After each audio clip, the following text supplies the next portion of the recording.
Bon après-midi, Saint Lucia. Good afternoon, Saint Lucia. 4528368. Remember, you could WhatsApp us at 7122322 to join the discussion here at wVNT. And let me shout out and say good afternoon to all our listeners at the Sandals Halcyon locked in here on wVNT. We hope that your afternoon is going well.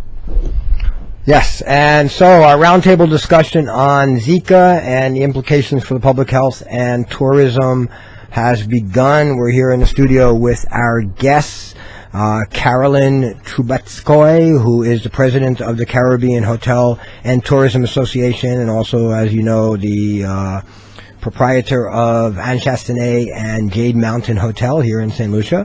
Noorani Azeez, the executive director of the Saint Lucia Hotel and Tourism Association, and Mr. Nahum Jn Baptiste. He is our national epidemiologist, here to talk about Zika. And hopefully we're trying to connect with Mr. Desmond Browne, who is the head of corporate communications at Liat in Antigua, to bring in the aeronautical aspects of it. So, welcome to wVENT. Some of you have been here before, some of you are fresh. So, thank you very much for taking time out of your busy schedule and joining us. We really appreciate it. So, Nahum, I wanted to start with you. Sure.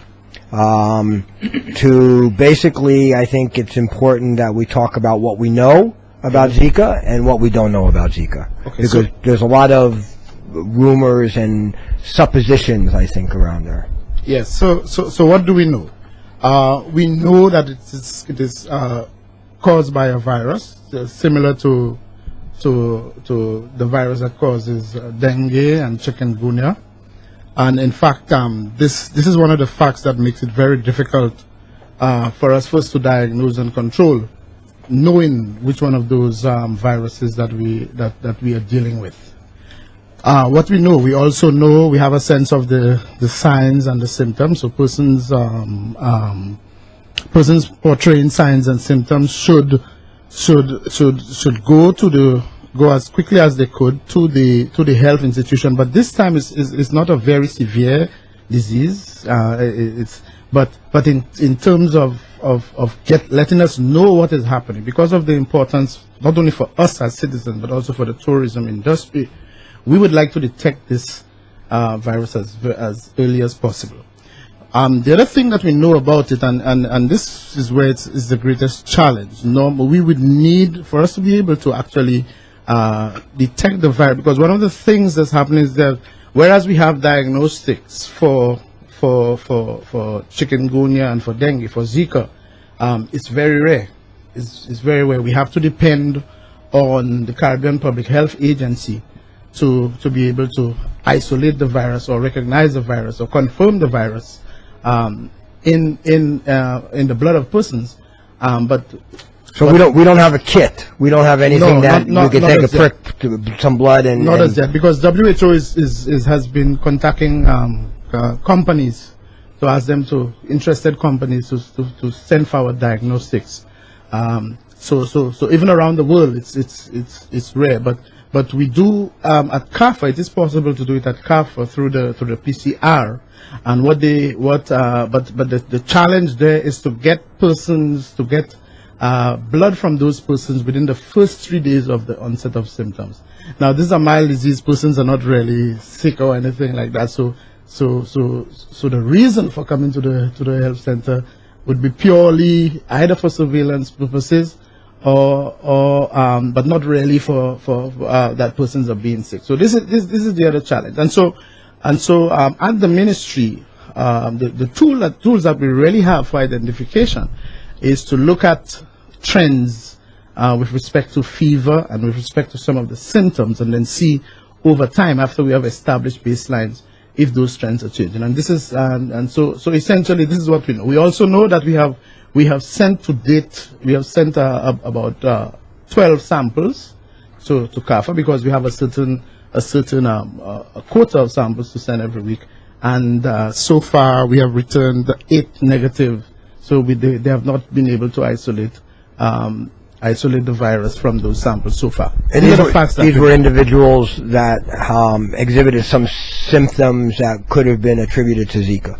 Could have been attributed. We have also had we have sensitized very much persons in especially at the health facilities with respect to raise a kind of heightened awareness.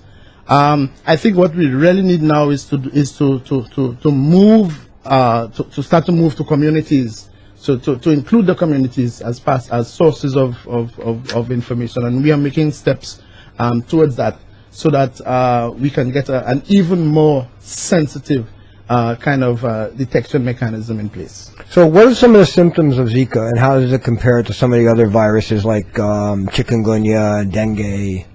So it's the classical, the headache, the fever. The fever, some persons would have the red eye as well. There is the conjunctivitis. Conjunctivitis, or the red eye, yes. Then there is arthralgia, the joint pain, and as well, and also myalgia, the muscle pain. They also, in some cases, you also find the retroorbital pain at the back of the eyes. And so that is the problem that we have. So we do not know if it's chikungunya, we don't know if it's dengue, we do not know if it's Zika or if it's leptospirosis. And so hence the reason why we trying to get confirmation as quick as we can from the Caribbean Public Health Agency. Okay, so now in Brazil they claimed that so many of the pregnant women who contracted Zika gave birth to children with microcephaly, small heads. But there seems to be some controversy in that diagnosis, that assumption that Zika is at the cause of this. What do we know? What do we don't know? Yeah, well, the thing is, as you know, Marcus, in trying to determine a cause, you start with an association. So they start with they found that the Zika is associated with the microcephaly. At the time the Zika happened, it happened about the time when the woman was pregnant during the first trimester of pregnancy, and so they found that to be associated. They found an association. So now the reason why they don't have conclusive evidence is because they have not done the appropriate study to establish causation. So. But in public health, we do not necessarily wait for causation. We already have evidence. We see that it's happening in time. Together, we see that there is a possible association, and so we have put in place measures. But we have to also move quickly to see whether it is a cause, because as we well know, both microcephaly and Guillain-Barré are caused by several other factors. So while we want to prevent it from spreading, and while we ought to try to understand exactly what is happening, so we can prevent it in the future. Okay, thank you, Nahum. So basically, now we'll go to Karolin and Noorani. What's the impact on our tourism? I mean, from a national point of view, what are we seeing here in terms of panic, cancellations? What is it translating to in terms of money lost, basically? Well, to put it in perspective, at a national level, the reality for us is that we certainly have not seen mass cancellations of any sort. I would not refer to it as a panic event in any way at all. But we are at an association level very concerned about the uncertainties and the fact that certain officials have made certain pronouncements at a regional and international level despite these uncertainties. And while Nahum will admit that to date, while we are still unable to qualify one case of the virus in Saint Lucia, still we are still being put regionally into a certain category and painted with a broad brush internationally. We are saying that if this continues to happen, then it is unjustified, and it will surely threaten our industry and our economy in the long term if this type of irresponsible dialogue continues. Locally, we are monitoring the fact that a number of airlines are being very accommodating of persons who have canceled or wish to cancel their visits to the Caribbean. We are noted that nationally we have received a few queries and concerns. We have been getting indications from a number of properties regarding guests raising these concerns, guests indicating an interest.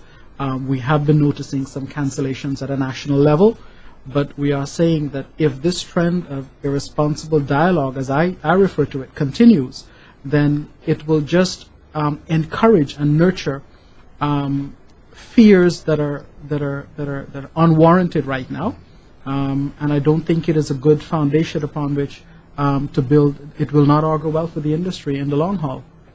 Karolin, what are you seeing across the Caribbean as the president of the Caribbean Hotel and Tourism Association? Well, what we saw is that mid-January, the headlines suddenly started appearing, and I would say we were taken by surprise how quickly the publicity, the whole press surrounding this spun out of control. First, it was Brazil, but then in quick succession, suddenly ZIKA cases were reported in St. Martin, Suriname, U.S. Virgin Islands, Puerto Rico, Martinique, Haiti, Guyana, Guadeloupe, Dominican Republic, Barbados, and Curacao. And so you see already it suddenly became a Caribbean problem. What started out being reported as happening in Brazil, suddenly it was Caribbean. And when you then, hear the word Caribbean, one forgets that the Caribbean consists of 700 plus islands in over 30 territories. And so whether or not Saint Lucia was on the list at that time, it really didn't matter. Once the first pictures showed up in the press of the babies with very unfortunate issue of microcephaly, we did see some cancellations because, clearly if you're pregnant or planning to get pregnant, that would concern you. Uncertainty or not, whether or not you're on the list. So it had an immediate effect of cancellations, but very much focused on that group of women that were pregnant or were really planning to start a family while on holiday in the Caribbean. The big problem, I think, for tourism is that there is so much uncertainty. We can't really say to anybody, oh, come visit anyway. It's not really a problem because we really don't know what we're looking at. And for us, the best thing that could happen is really that at least one gets a definite answer. What is the connection? And you have seen these, the many theories that are out there. And, even when I started reading, there is this whole issue with the genetically modified mosquitoes. When you then realize that 2 million of them were released in the fall of 2014, and then 10 months later, suddenly these issues of microcephaly appear. I'm really not a medical expert, but it makes you uncomfortable. And so the same now that you read about this a pesticide, what is the name? Yes, the pesticide, yeah. I can't remember the pyriproxyfen, I think it is. And again, there is suspicion that may have led to it. So in the end of the day, it's a really confusing time. It is, thank goodness, we're not all empty. It has been a very specific segment that would have cancelled their vacation and not come. But clearly we have to find a way to get more balanced reporting because what has been forgotten in the reporting internationally, that Zika is in fact a mild virus and does normally only affect 1 in 5 persons. Also, I have noted that some news anchors in the United States do not seem to understand the difference between microcephaly and Zika. So it comes across, if you have a case of Zika, you automatically have microcephaly. So all that just leads to more panic and confusion, which doesn't help tourism. Okay, so the issue of the larvicide that has come out in the news recently, the Brazilian government to offset the fact that the traditional larvicides that they were using were not effective anymore. The mosquito larva had built a resistance to it. They used this new larvicide that I won't even attempt to pronounce. So there's some questions there. Whether that's the case, because that larvicide actually is designed to create mosquitoes that or create birth the defects in the mosquitoes, actually. So you would think that it seems kind of interesting. I mean, I don't know. What do you? I mean, are we use? I know we use larvicides here. We also spray for mosquitoes here. Yeah. So in terms of pesticides, we use both adulticides and larvicides. The larvicides we use actually is a biological agent. I think it's called Bactivec. And we instituted it we started to use it about 2 years ago because we found that the ABIT, which is what we were using before, was developing resistance. So ours is a biological agent, and we had the same problem with the adulticide, and we also had to move from permethrin to now malathion. So I mean, resistance is something that comes up. That's why we have to keep monitoring all the time and keep switching and changing, you know. But for me, one of the other issues, I don't know how much. The main issue I have is we're not getting as much information as we ought to be getting from the studies. Yes, we found an association, but we know an association is not cause. So what are the other possible factors that may be contributing, the confounding factors that may be contributing to that observed relationship we see? To me, this is not really coming out from the persons who are doing the studies. And this is a grave concern for us because, as you well know, Marcus, studies, you need to critique studies before you can reach that causation. You need to really criticize. And this is showing all of the uncertainty. All of this uncertainty is simply because we are not getting enough information about the strength of the association itself. What else? What could be possible alternative explanations? The interesting thing I was reading about Colombia, and Colombia reported a couple of thousand cases of 3,000 or 4,000 cases of Zika, including 1,000 cases among women who were pregnant, and they had one case of microcephaly. Right. And 12 suspected cases that were not associated with Zika. So, when you start looking at that kind of data, and you wonder whether that's being fed into the whole system, what the outcome is. Yeah, it's. Well, the other confounder was the new vaccine that they were using down there. Mm-hmm. Yes, so the DTaP. The DTaP, yeah. DTaP, yes. They were trying to forestall that 2-month window of when you don't immunize a child and it's susceptible to whooping cough, to pertussis. Right. So they thought, well, okay, we give the pertussis to a pregnant woman, the vaccine, and that way it protects the child. But there really hasn't been adequate studying as to its safety among pregnant women. Yeah, and at a time when I think that the Brazilian government had instituted it, most of the women, pregnant women who also came down with the Zika, also received the vaccine. So I mean, what is the association? What is the association? Is anyone studying that to see if that is contributing? These are the type of issues that I think, that we need clarified. Because it's not fair just to go on an association and then WHO self is telling you, well, it's not confirmed, but yes, it's being used as a whip, you understand, for us in the Caribbean, putting all of us in the same box, and using it as a whip. As Azeez was saying, it's not fair. It's not fair at all. Well, it's almost a form of economic terrorism. I mean, they very easily through a little bit of press and some misstated stories. I mean, basically, an entire industry is being held to ransom almost, and I think that's particularly worrisome. But I wanted to talk about a little bit about in terms of public health issues and protection issues. I mean, we've had a lot of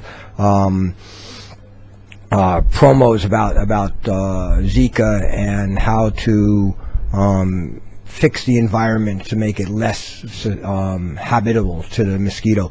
And I want people to think that tourism is our business.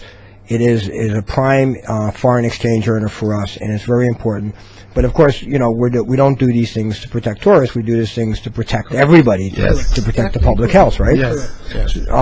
So I'm just curious, what is the Hotel and Tourism Association, both here in Saint Lucia and throughout the Caribbean? Are you trying to promote that kind of awareness among the communities? Absolutely. The reality of the matter is that from the beginning we have said this is a matter first and foremost for the residents on island, and then the habitat or the environment that we create that will enshrine our safety and our security is one that we will simply be able to extend to visitors and give them that type of comfort. So we need to be interested in a safe and secure environment first and foremost for ourselves. Guests will come here for any length of time but then leave, and we're the ones who are caught up in the environment that we've created. So now, from the beginning, we have reached out to the Ministry of Health, and we have an ongoing, very strong relationship with the Ministry of Health that was regrettably birthed in our battle against the chikungunya virus. But we really sought to go back to that equation and rally the troops for a roundtable discussion. Coming out of that, we have made a number of commitments, and we've honored quite a few to date as it relates to the SLHTA. Through our very successful Tourism Enhancement Fund, we have been able to make financial allocations for the engagement of medical personnel to conduct training on site at the SLHTA, which I just want to plug in right now, is available to anyone that wants to come and receive it.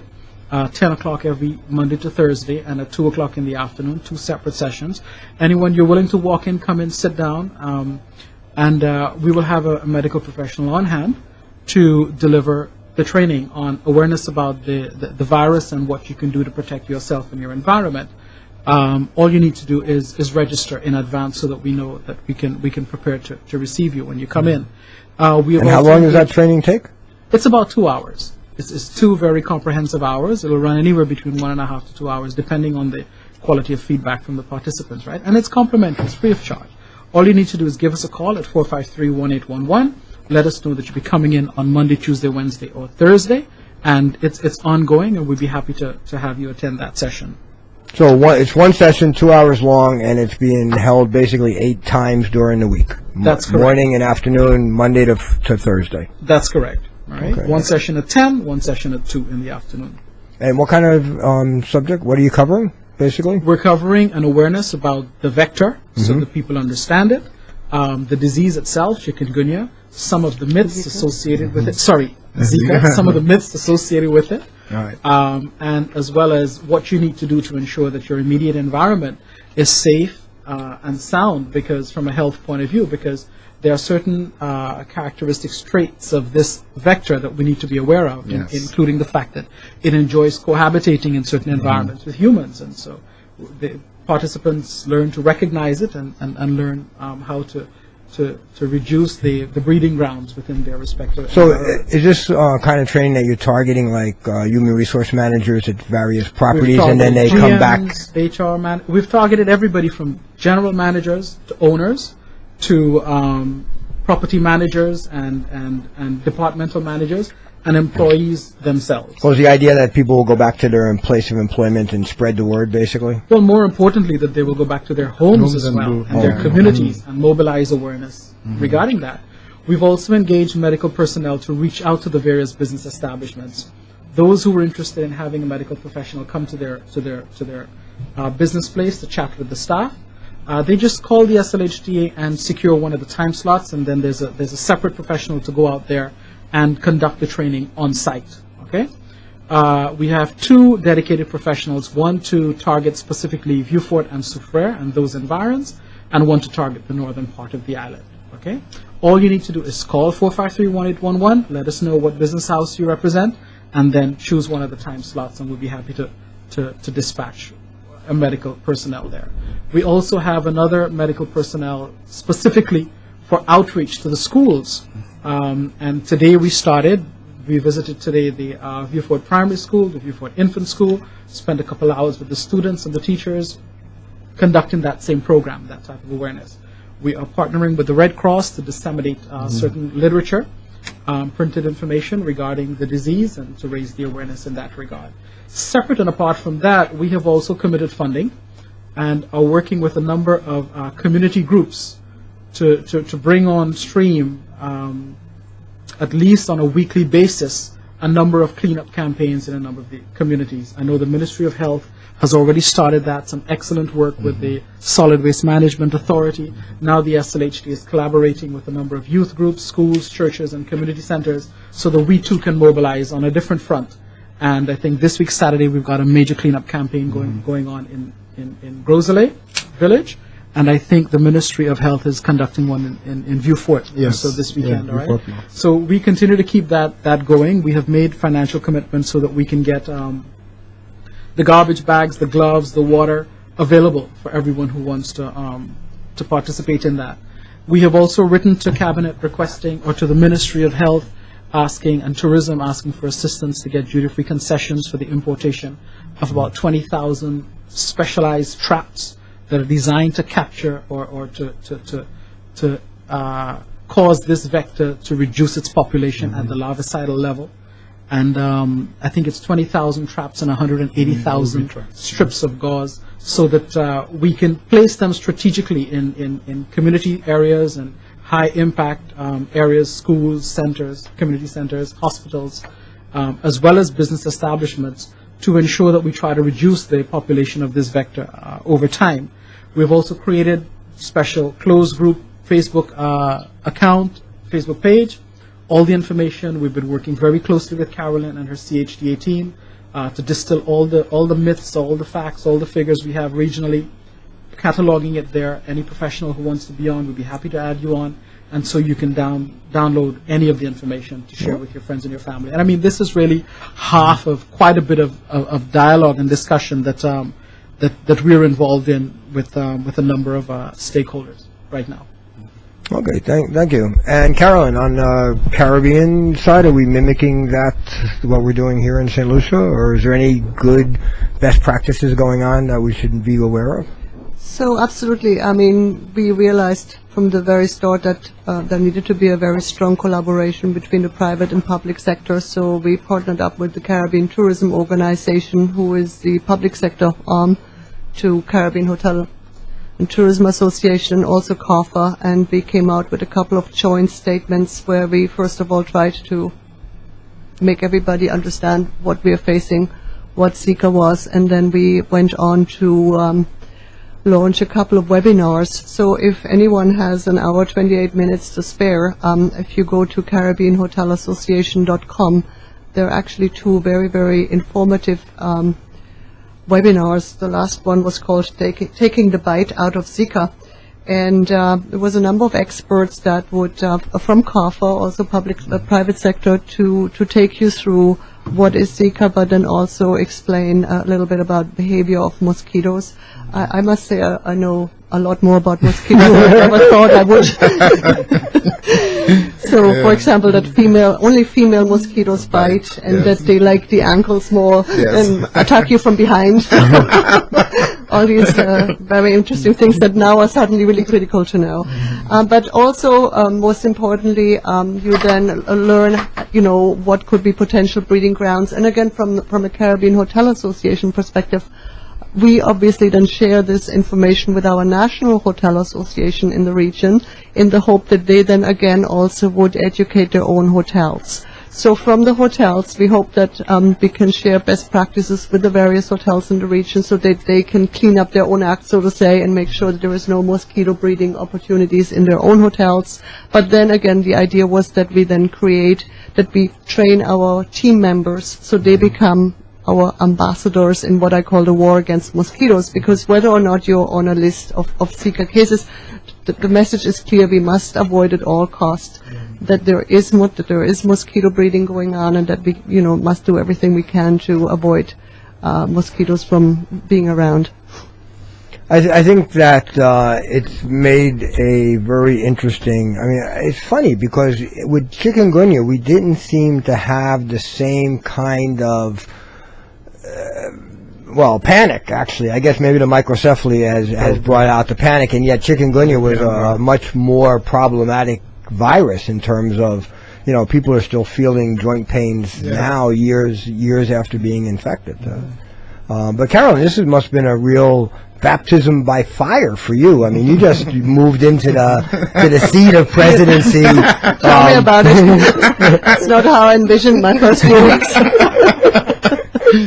No, it's certainly, we had there was a very important tourism conference in the Bahamas called Caribbean Marketplace, and we had such really encouraging meetings, about Caribbean tourism, how we should promote the region. The CTO, Caribbean Tourism Organization, actually declared this year the year of romance, and I keep saying now we have to really battle that it doesn't become the year of the mosquito, It's not in anybody's interest. Yeah. But we will push along with our romance theme. We want to really stress internationally that it is really, in a way, business as usual. We have guests in our hotels, and, that it's not affected all of tourism, but a very specific sector. We're going to take a break for the 4 o'clock news, and when we come back, we're here with our guest talking about Zika, public health, and tourism, and the threat to our tourism product. So stay with us here, 4 o'clock news, and then we'll be right back afterwards. Bon après-midi, Saint Lucia. Good afternoon, Saint Lucia, 452-8368. WhatsApp is here at wVNT 712-2322 to join the discussion. And as you heard from our promo, we're here in the studio with Miss Karolin Trobetzkoy. She is the president of the Caribbean Hotel and Tourism Association. Noorani Azeez, he's the executive director of the Saint Lucia Hotel and Tourism Association. And Nahum Jn Baptiste, who is our national epidemiologist from the Ministry of Health. So welcome back after the news. So we were talking a little bit about the kind of things that we can do to reduce our susceptibility to mosquitoes. And I think, Karolin, you had a list of issues that you wanted to bring forward about how we can protect us? Good. We can't really solve it individually. It has to be a group effort, and this is why it's so important that we attack this on a community level, because it's no good if you clean up your own front yard and then your neighbor doesn't do the same, because that mosquito will find you next door. So in combating mosquito breeding grounds, there is a number of things that you should look out for, and it starts with the terrible T's, the tires, tanks and tarps. If water is found collecting dry items and store under cover out of rain, cover trash containers to keep out rainwater, cover all drums, barrels, tanks and buckets and other containers that you use to store water in. Another culprit are plant saucers. That's a very important one to look for and empty out, not to because mosquitoes can breed in these plant saucers. Drains and ditches need to be kept clear of weeds and trash so that water will in fact drain properly. You should also look out for coconuts that are collecting water and could breed mosquitoes. They should be cut into pieces, for example, and stacked so that they can't collect water. Wells and water storage tanks should have no entry point for mosquitoes. You can use heavy tape or silicone caulking and netting to seal any holes.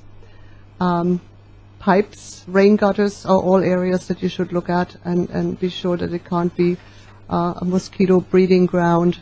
If you have flower vases, the water should be exchanged regularly, because again, mosquitoes can start breeding very quickly. Even the water that you have in your pet enclosures should be changed. And refrigerator troughs should be kept dry.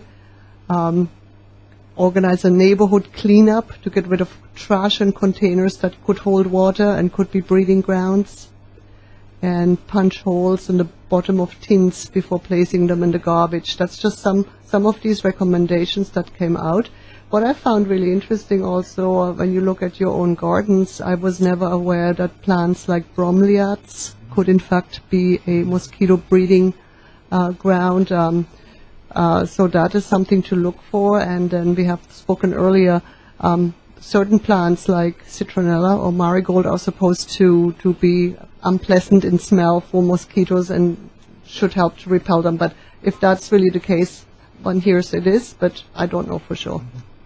Well, I know citronella is a major ingredient in candles and repellents, natural repellents and stuff like that. And makes a very good natural, nice Zion-like repellent for those people who don't want to get down into Babylon kind of solutions, chemicals and things like that, right? You can get some citronella grass and rub it on your skin. You can cook it in oil and make a nice coconut oil citronella blend, something like that.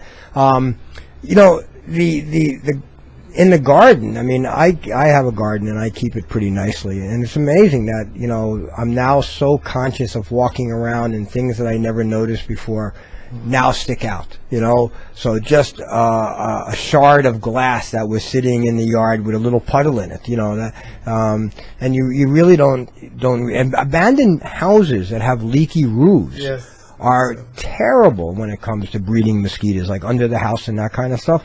Nahum, if people have those kind of properties in their neighborhood, can they call environmental health for them to come and do something about it?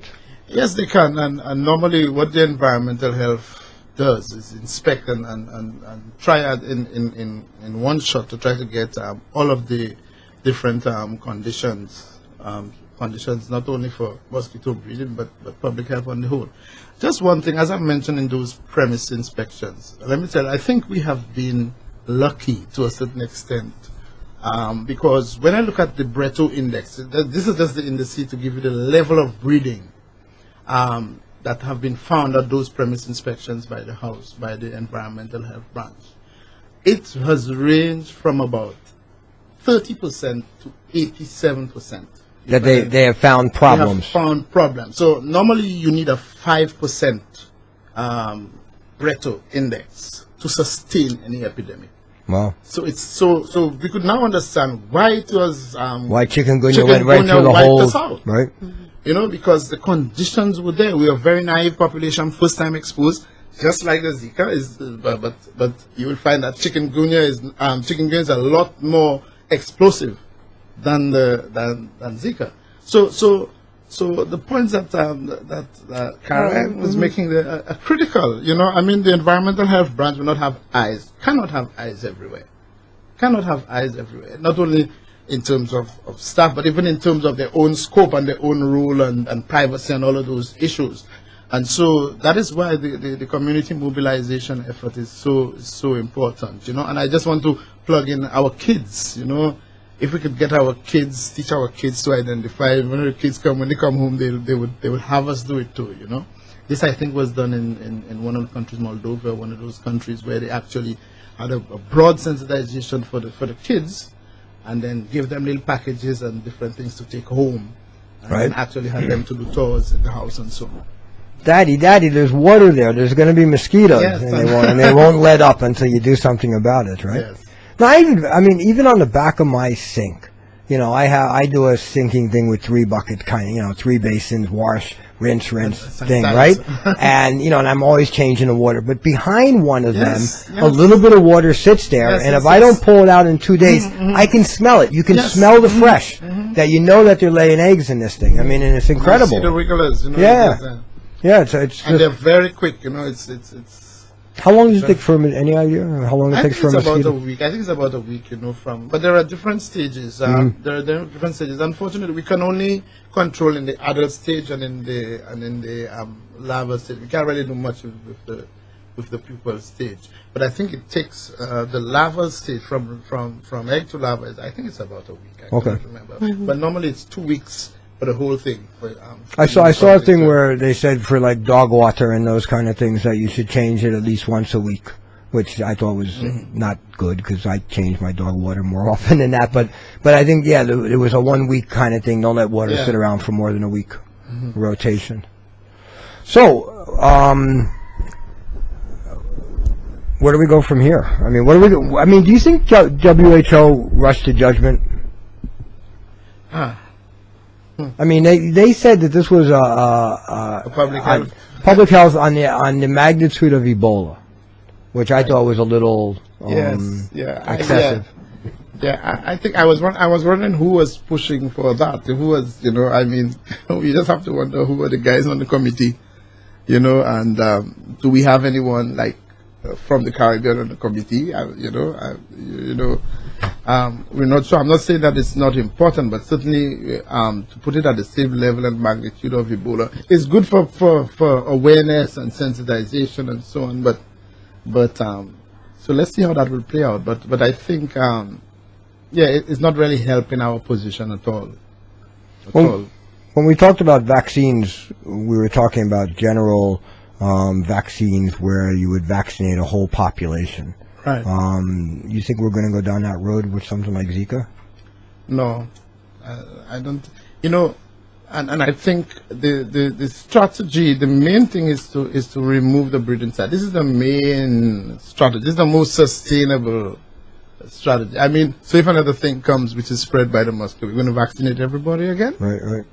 You see what I'm saying? So I think if the behavior change, and that's why I like the approach of the environmental health branch so much. Get persons to appreciate, to be sensitized, and get persons to change. The behavior change is always more difficult. But if we can achieve certain steps, even of behavior change, it becomes a lot more sustainable. Because long term, I think, we have to really have a holistic approach. We can't just have a chemical solution. This is why the cleanup campaign is such a simple, straightforward answer to at least reducing. Exactly, and it's good for the whole aesthetics and everything. It's not rocket science, but it's very important for us. Yeah. But given the fact that we have now seen a number of mosquito-borne viruses affect us, I think that the message for me is clear that this is not something that will disappear in 3 months. I think we are in this for the long run. I see this as a 2 or 3 year situation where we have to continue to be sensitized to the need to prevent breeding of mosquitoes. Yeah, I think the secret to our success will be our ability to mobilize ourselves at a community level, to actually dealing with the potential habitat for this vector. Zika is not the only disease that this specific vector carries around, and while we may complain about the correctness of the WHO statements, the fact of the matter is that we have a problem, and that was very evident in the chikungunya situation. Yes. And we certainly do not want that to run its course again. I think we have learned more about what we ought to be doing, how much more aggressively we need to be moving, and I think we need to use this as an opportunity to correct the errors that we've made in the past. Community mobilization is key. What we're looking at here is a behavioral change, a shift in mindset.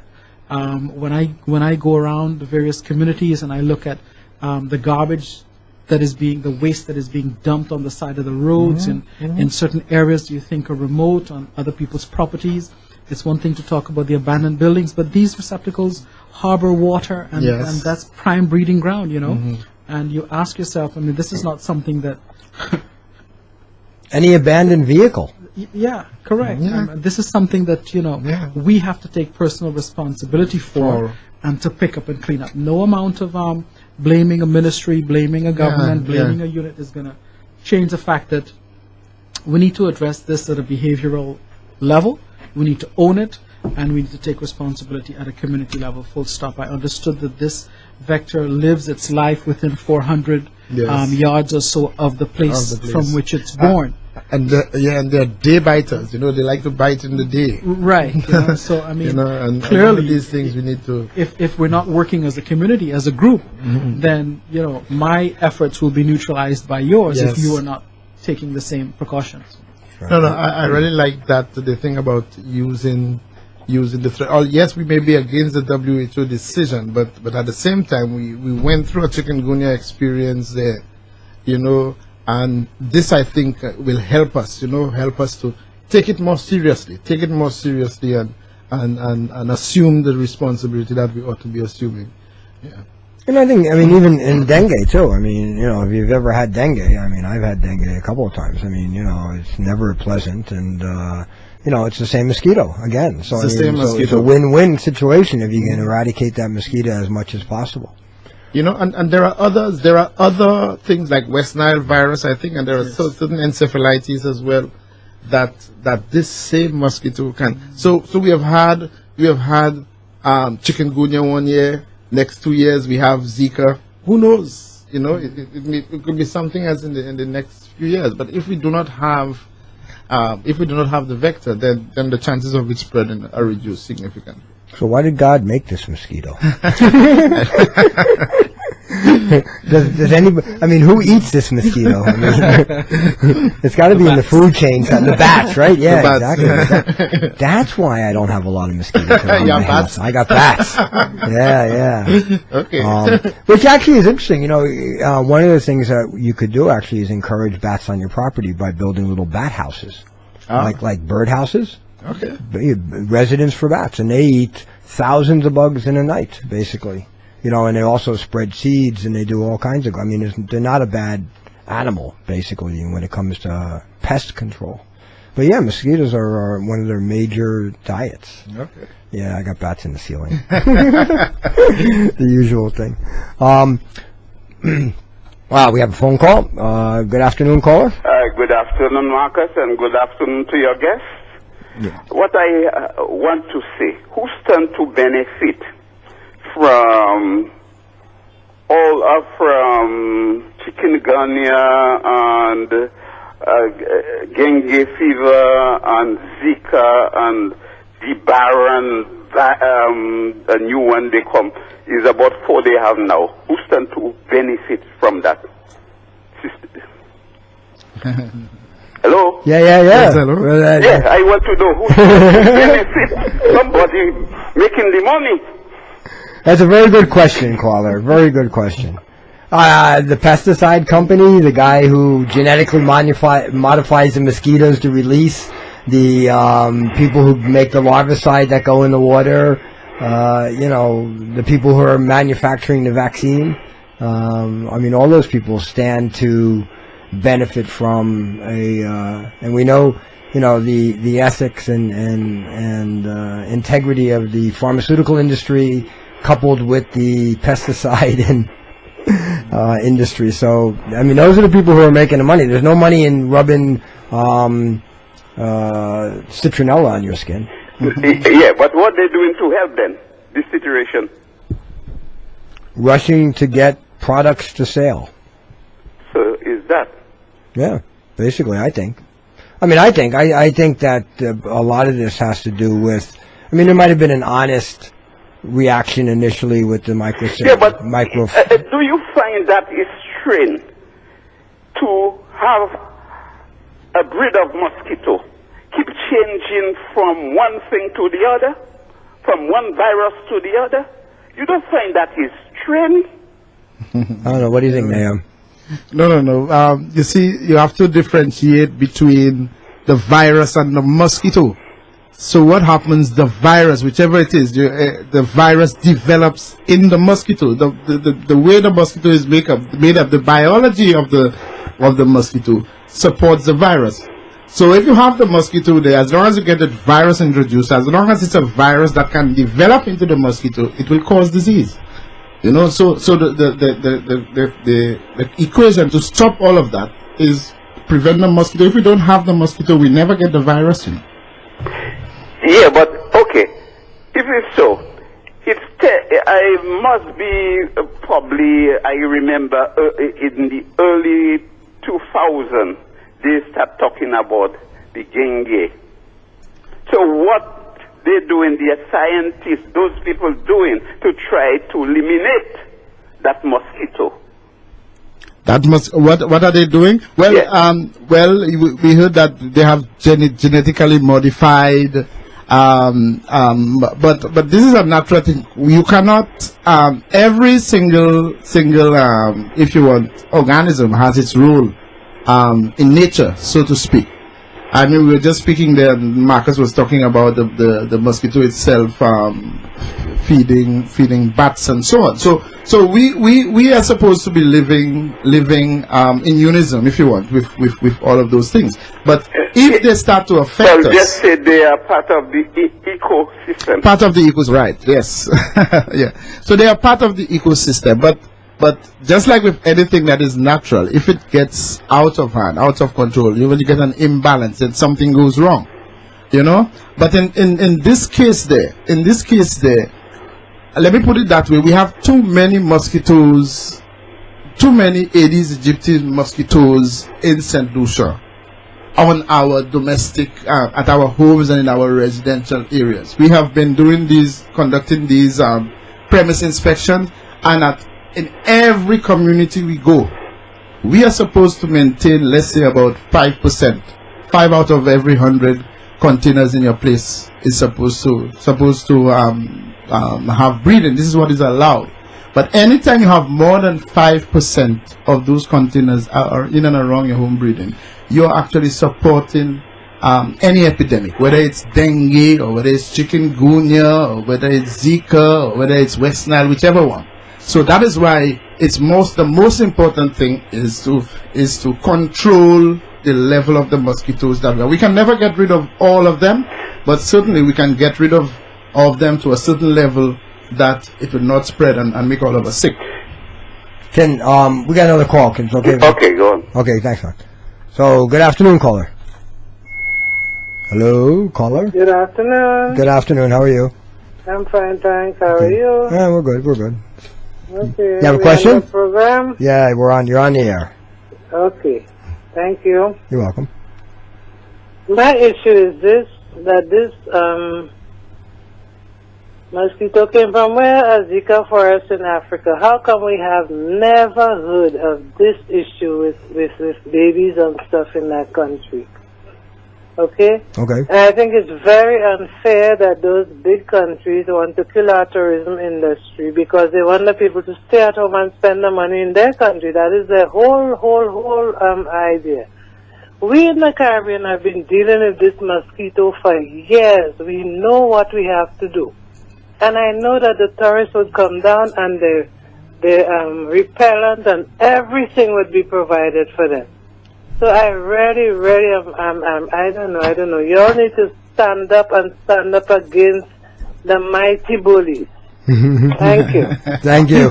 Thank you, Karolin. What do you think about that?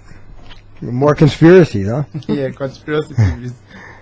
It's interesting. I mean, because what she says in terms of Zika coming out of the Zika forest. Though the only thing I read that, and the only thing I could say was that a lot of the surveillance that some of these countries have in the rural areas in particular are not particularly, Exactly. We're not getting that data At all. Yes. So we're not really finding out whether they had microcephaly and we just didn't know it or not. Right, exactly. Yeah. And also remember the travel, the importance of travel. Yeah? The importance of travel. Even the mosquito itself have been found to move from country to country through the tire trade. The used tire trade. Wow. Okay. Yeah. Never thought about that. And so you can think of infected mosquitoes coming across. You could also think about infected travelers traveling from country to country, and then going in countries where there is a proliferation of that particular mosquito. Well, that's the the suspected vector was World Cup. Basically, what they said was all those people traveling into Brazil, coming out of Africa, brought the Zika with them. That's the suggested vector for it. And I think it's interesting because we've seen that often enough with other communicable diseases that nowadays with airplane travel and actually nowadays even with cruise ships you see in places where cruise ship passengers and local people interact, the higher level of flu, these northern flu viruses that come from, that they're up in North America and those kind of things. So it's the outcome of travel, basically. Travel is travel is dangerous and dirty, right? It's a risk factor for disease. Yeah. Well, what are you telling your guests in the hotels now? You're providing them with mosquito repellent and all this kind of stuff? I mean, yeah, absolutely. There are a number of properties that do provide that to our guests right now. We are also putting a lot of effort and a lot of resources in ensuring that our environment is very pristine, continues to be areas that do not encourage the breeding of this mosquito. There's a lot of training going on at a property level for staff as well, to raise their awareness so that they too could bring it into the communities. You can well imagine that a property will spare no expense to ensure that it is mobilized, because not only is it a profitability issue, it's a productivity concern as well. If your workers get sick, as we've seen with the chikungunya situation, there's a lot of man hours being lost there. And even when your significant others, your family members at home get ill, there's a lot of man hours lost there as well. So we have a very vested interest in ensuring that our employees are safe, that their homes, their communities are safe, and there are a lot of resources being put into that right now, even as we speak. Okay, we're going to take a break. It's 4:32. Take a quick commercial and come back.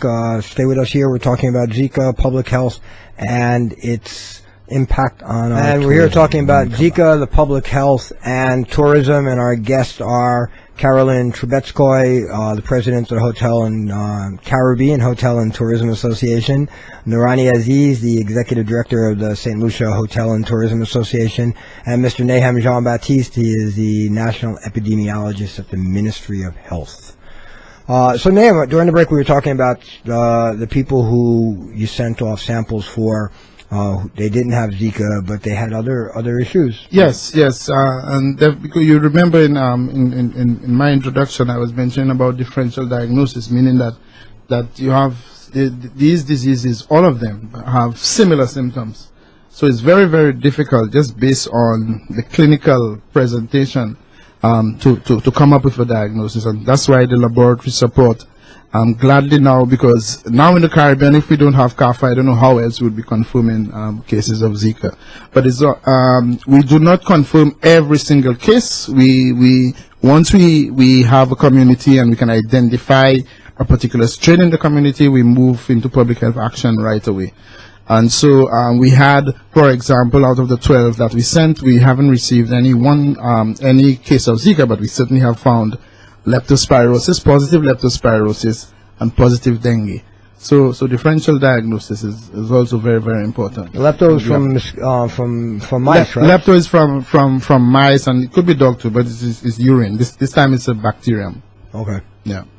And obviously dengue is also a mosquito-borne. Dengue is also mosquito-borne, but we have to at least rule them out because it has implications for treatment. It also has implications for the action. If it is lepto, then we no longer have to focus on the mosquito. We now have to focus on sanitation and rats and mice and dogs and so on. Dog and animal urine. Sorry. Okay. Yeah. So, a lot of this came about because, originally it was identified a number of cases of microcephaly, and then WHO got involved. Turned it into a global issue. What do we need to do on the advocacy level, at the international level, the regional level, to ensure that we don't become the victim of bad publicity and rush to judgments? Carolin or Noorani? Yeah, it's very. First of all, I think the advocacy needs to ensure that the reporting that goes out there is fair and balanced, and it is fact-based and research-driven. I think we enjoy at a Hotel and Tourism Association level an excellent relationship with the Caribbean Hotel and Tourism Association, the OECS Commission, the CTO, and a number of other, INCARFA, a number of other bodies, and we are in weekly dialogue with representatives of these institutions to ensure that all the information that is floating out there is distilled, is properly sifted and worked through, and then filtered down to a number of other representatives of the various institutions. I think collectively our concerns are climbing the hierarchy, and we continue to indicate that we prefer to be identified as the destination right now that really does not have any cases of this virus. We prefer if there is a lot more discussion on what we're doing to ensure that we continue to have a safe environment. I think we prefer for the discussion to focus on what our various members, our various properties, our various communities are doing in order to ensure a safe destination.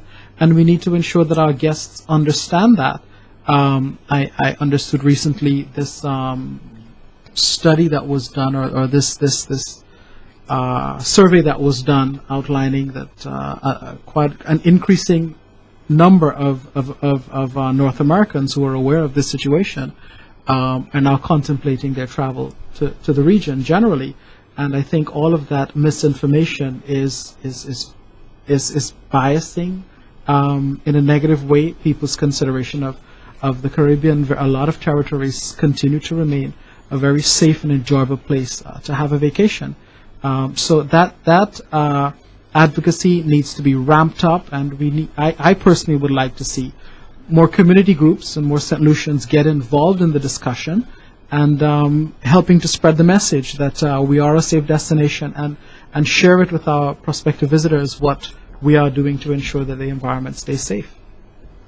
And on a regional scale, we have been encouraging journalists to really bring out articles where they investigate more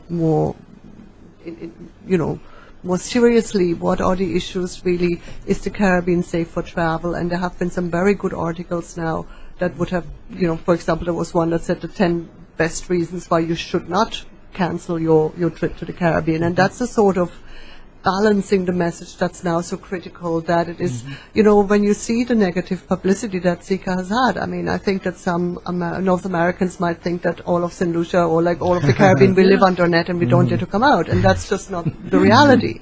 So it is very important that we showcase, and on the social media front, we have encouraged our hotels to show the guests enjoying themselves, because yes, we have guests. It is the pregnant ladies that are very concerned right now, and that we need to find the answers what's going on. But Zika is a mild virus, and that is what needs to be remembered, that only 1 in 5 will have symptoms, and that therefore it's a great place to come and have a vacation and enjoy, and that is what we are trying to showcase. We are also, of course, the virus will hit Florida. It has had, impact already, as you know, also Texas, even though claims were made that these cases came from abroad. But, yes. These are tropical climates that have the same mosquito. And so eventually it would be very interesting to see whether suddenly journalists will say, don't go to Florida, don't go to Texas, and then we can say, hold it a minute, let's be fair here. Right. Okay. Yeah, it's apparently feeding on this panic across the globe, actually, in terms of, in the Americas, what they say, the only safe place is Chile and Canada. The only 2 countries where the mosquito doesn't breed. Yeah. So, and I just can't deal with the cold, so I'll take the mosquitoes. Final words as we wind down, in terms of, obviously, cleaning up your area, not only in your yard, but in your community. Mobilize your communities, community kudmes, to eradicate mosquito places where they breed. Big jobs, call environmental health, right? And have them come down if you have an abandoned house or something by you. Hopefully we'll start picking up some abandoned cars and getting them out of the off the roads, and make the place look a little nicer, and get rid of those mosquito vectors. At the same time, yeah. Right. What else? Well, we haven't spoken about personal protection, but I think Yes. it's really Okay. important Yes, that, yes, whether or not we have Zika, the point is don't get bitten, and try to avoid at all costs Yes. to be bitten. So whatever repellents work for you, put them on, and try to avoid getting bitten. Especially women in the first trimester of pregnancy, the first 3 to 6 months of pregnancy. And in general, for women who are pregnant or women who are considering to get pregnant, in general, you should be very careful about a number of things. Exactly. A whole other show would be, who was it, CDC that came out and said any young women of birthing age should not drink alcohol unless they're on birth control. But that's another show. We'll stop right there. I want to thank you guys very much for joining us today, taking time out of your busy schedules, and coming on the show and helping to sensitize the public about the issues and the facts and the myths. Yes, Noorani. I just want to say in closing, right? Sure. That community action is key. I just want to remind listeners that the SLHD has an ongoing from Monday to Thursday training and sensitization workshops going on at our facility. Please call us at 453-1811. Send community leaders, community groups, students, mothers and fathers groups. It doesn't matter. Just give us a call. Let us know how many are coming and which of the sessions you want to register for. Please come on in, spend 2 hours with us. Let us have a nice exchange. We'll be able to debunk a lot of the myths. We'll be able to educate you on some of the facts. And together we can really make a difference in your community. If there are certain things you need in terms of garbage bags and gloves and support, I must commend the private sector initiative right to date. I'm very, very impressed with the volume of support and donations coming through from the private sector.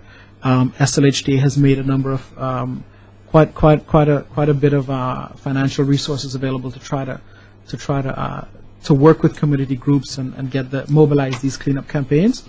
So I'm really encouraging the groups. Give us a call, 453-1811. Let us know what your needs are, what the situation is. Come on in, have the training done, because community action is key to helping us to fight, to take the bite out of Zika. And you also have outreach too, right? So people Yes, can we call do. in. You can go out. The people That's will go correct. out to the That's to the correct. business. That's correct. Excellent, excellent. Okay, well, I think that that's the key, actually. That community. I mean, you can do a lot of things, and we can come up with all kinds of other solutions. But the reality is, as we reduce the habitat, we will reduce the incidence, basically. I think that would be a good thing. Well, I thank you very much for joining us today. It's been fantastic. I've learned a lot. I'm sure our listeners have also. Karolin? And so that's it. Thank you very much. And we look forward to hearing back from you on any and all other kinds of subjects, especially some good stuff going on within the tourism market, either here or throughout the Caribbean, and also some positive messaging from the health department. So thank you very much, and have a good afternoon. Right, right. It's WVENT 93.5, 94.7. We're coming back.